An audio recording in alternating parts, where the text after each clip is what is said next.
வணக்கம்.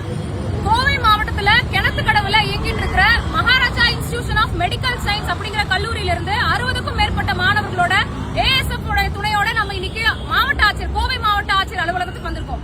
எதுக்காக அப்படின்னா 2023ல இங்க இருக்கக்கூடிய மாணவர்கள் அலைடு ஹெல்த் சயின்ஸ் கோர்ஸ் சேர்றதுக்காக மகாராஜா இன்ஸ்டிடியூஷன் கல்லூரியை அணுகுறாங்க. அப்படி அணுகும் போது அந்த கல்லூரி என்ன சொல்றாங்கன்னா, நாங்க சிங்கானியா யூனிவர்சிட்டி ராஜஸ்தானுக்கு அஃபிலியேட்டடா இருக்கக்கூடிய கல்லூரின்னு சொல்றாங்க.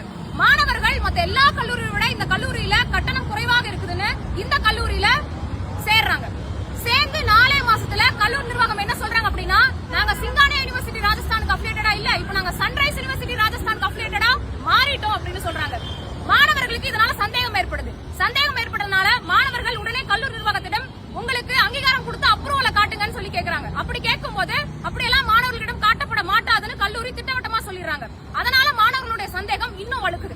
உடனே மாணவர்கள் என்ன பண்றாங்க அப்படின்னா, அவங்க கல்லூரியோட பெயர் என்னன்னா Maharaja institution of medical science தான். ஆனா இந்த மாணவர்களுக்கு கொடுத்திருக்கக்கூடிய ஐடி கார்டுல சன்ரைஸ் யூனிவர்சிட்டி ராஜஸ்தான் அப்படின்னு தான் இருக்கு. இதனால மாணவர்கள் என்ன பண்றாங்கன்னா, இந்த சன்ரைஸ் யூனிவர்சிட்டி ராஜஸ்தானுக்கே தொடர்பு கொண்டு கேள்வி கேட்கும் போது அந்த யூனிவர்சிட்டி என்ன சொல்றாங்கன்னா, தென்னிந்தியால சவுத் இந்தியால எங்களுக்கு ஒரு பிரான்ச்சே கிடையாதுன்னு திட்டவட்டமா சொல்லிடுறாங்க. அதற்கடுத்து மாணவர்கள் யுனிவர்சிட்டி கிராண்ட்ஸ் கமிஷனை தொடர்பு கொண்டு அவங்க கிட்ட கேட்கும்போது யுஜிசி சொல்றாங்க, இந்த கல்லூரிக்கு நாங்க அங்கீகாரம் கொடுக்கப்படவில்லை அப்படின்னு திட்டவட்டமா சொல்லிடுறாங்க. இதன் பிறகு மாணவர்கள் இது ஒரு போலியான கல்லூரி அப்படிங்கறத கண்டுபிடிக்கிறாங்க.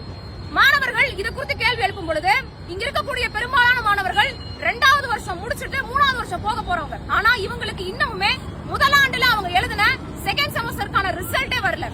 முதல் செமஸ்டர்ல அவங்களுக்கு மொத்தம் 8 பாடங்கள் இருக்குது. ஆனா வெறும் 3 பாடத்துக்கு மட்டும் தான் அவங்க தேர்வு நடத்தி இருக்காங்க. ஆனா மார்க் ஷீட்ல 8 பாடத்துக்கான மார்க் அவங்க போலியாக அச்சிட்டு கொடுத்திருக்காங்க. மாணவர்களுடைய எதிர்காலமே இந்த இடத்துல கேள்விக்குறியாக இருக்குது. இந்த மாணவர்கள் போக இன்னும் 300க்கும் மேற்பட்ட மாணவர்கள் அந்த கல்லூரியில இன்னும் படிச்சிட்டு இருக்காங்க. இந்த கல்லூரி எந்த தைரியத்துல 2025-26 ஆண்டுக்கான சேர்க்கையை நடத்திட்டு இருக்காங்கன்னு நமக்கு தெரியல. ASF சார்பில் தமிழ்நாடு அரசுக்கு முன்வைக்கக்கூடிய கோரிக்கை என்ன அப்படின்னா, பாதிக்கப்பட்டிருக்கக்கூடிய 300க்கும் மேற்பட்ட மாணவர்கள்